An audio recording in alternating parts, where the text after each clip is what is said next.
સરકાર ખાલી ખોટી જાહેરાતો કરે છે, એના મંત્રીઓ ખાલી ફોટો સેશન કરાવીને ખેડૂતોની પરિસ્થિતિની, ખેડૂતોની જે તકલીફ છે એની મજાક ઉડાવે છે। એવા સમયે કોંગ્રેસ પાર્ટી 1 નવેમ્બર થી શરૂ કરી અને 5 નવેમ્બર સુધી ગુજરાતના તમામ તાલુકા મથકે ધરણા કરશે, પદયાત્રા કરીને રેલી સ્વરૂપે મામલતદાર ઓફિસમાં જઈ અને ખેડૂતોના દેવા માફ થાય, પાક વીમા યોજના લાગુ થાય,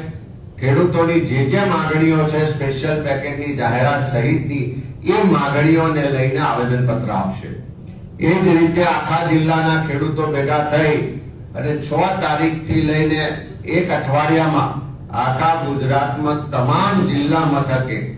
પદયાત્રા, ધરણા અને રેલી સ્વરૂપે કલેક્ટર કચેરીનો ઘેરાવ કરીને આ માંગણીઓના સમર્થનમાં ખેડૂતોની પડખે ઉભા રહેશે।